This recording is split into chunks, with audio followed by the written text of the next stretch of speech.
Et c'est l'heure du journal des médias de Julien Pichenet. Et on commence bien sûr avec les audiences. L'amour est dans le pré, c'est terminé. Mais Karine Le Marchand proposait hier un documentaire sur les Français, l'amour et le sexe. Est-ce que ça a bien marché ça ? Moins bien que l'amour est dans le pré, qui a souvent franchi la barre des 4 millions de téléspectateurs cette année. Hier soir, avec ce documentaire, les Français, l'amour et le sexe, Karine Le Marchand était à 1 900 000 téléspectateurs, soit près de 2 fois moins.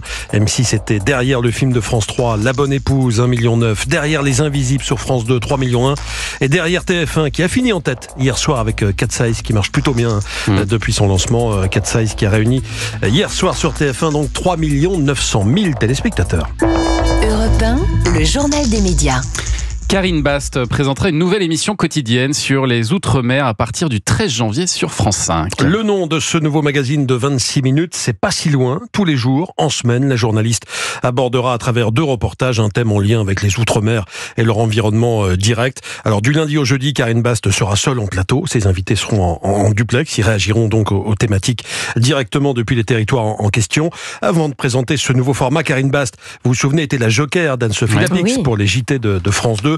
Rôle qu'assure désormais Julien Arnaud. C'est un changement qui semble faire du bien à Karine Bast, comme elle nous l'a confié au micro d'Europe 1 à Mathilde Vaux. C'est tombé à un moment où j'avais envie de changement, où j'avais envie de faire autre chose qu'un JT. Même si j'ai passé de merveilleuses années au JT, et notamment aux 20h il y a encore peu. Mais voilà, c'était évidemment une formidable opportunité. C'est un projet qui m'a séduite de suite. Ce qui me plaît véritablement dans C'est pas si loin, c'est éviter de mettre des étiquettes finalement sur les pays, sur les territoires, quels qu'ils soient, mais se rappeler qu'il y a des populations qui y vivent avant tout.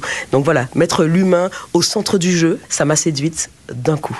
Et chaque vendredi, Karine Bast recevra en plateau un grand témoin, un chercheur, un politique ou un sociologue qui reviendra sur les sujets de la semaine. C'est pas si loin, ce sera donc du lundi au vendredi à 16h55 dès le 13 janvier sur France 5.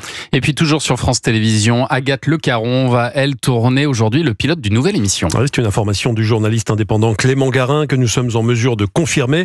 Alors il s'agit d'un nouveau magazine de la vie quotidienne à destination de France 2. Agathe Le Caron devrait donc laisser à la rentrée de septembre les commandes des maternelles à Marie Portolano, qui vient d'accoucher de son 3e enfant, c'était le mois dernier, l'ancienne présentatrice de Télématin, qui reviendrait donc après son congé maternité à l'antenne. De son côté, en 2022, Agathe Le Caron avait déjà confié à nos confrères de Télé Loisirs, je la cite, « À 48 ans, suis-je toujours légitime pour représenter les mères de France ? À un moment, il faudra que je parte, c'est dans la logique des choses. » Fin de citation. Et puis en vue de l'élection Miss France 2024 qui se déroulera samedi sur TF1, une intelligence artificielle a révélé son top 5.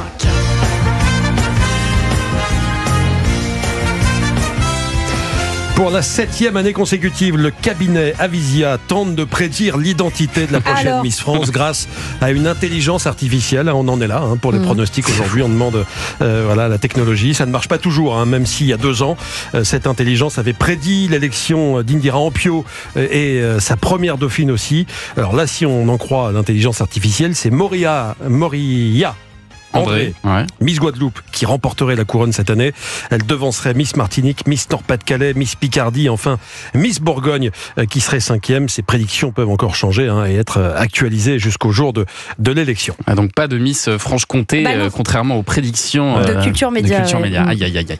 Sur quoi ça se base cet algorithme, on sait ou pas ? Sur les caractéristiques des Miss, sur l'historique des élections précédentes et du vote du public. Les commentaires aussi sous les posts TikTok, Instagram ou X sont également pris en compte. Thomas, par exemple, si vous mettez un emoji avec une flamme en commentaire sous la photo d'une Miss, eh bien l'intelligence artificielle comprend qu'il s'agit d'un commentaire positif et ça penche dans la balance. Voilà. Et il arrive aussi que l'IA se trompe totalement, parce que l'an dernier, Eve Gilles, qui a été élue Miss France 2024, ne figurait pas dans son top 5. Peut-être que les cheveux courts, ça a brouillé les pistes. Elle a été élue plus par le jury sur place. Exactement. C'est ça la différence. Affaire à suivre. Donc jusqu'au jour de l'élection, ce sera samedi soir sur TF1. On en reparlera évidemment dans Culture Média.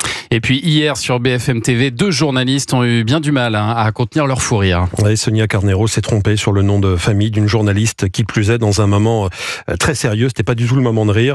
Elle remerciait son collègue qui était en duplex au tribunal correctionnel de Paris pour le procès de Christophe Ruggia, accusé d'agression sexuelle sur Adèle Haenel. Juste après, la journaliste devait enchaîner sur l'incarcération de Pierre Palmade. Et c'est un lapsus qui a provoqué un fou rire sur le plateau de la chaîne d'information qu'on a un petit peu raccourci. Écoutez. Vincent Antigam avec Amélie Patéron.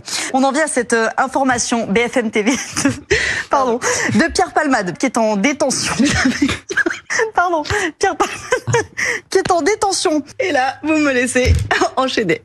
Pierre Palmade, effectivement, est arrivé. ce matin.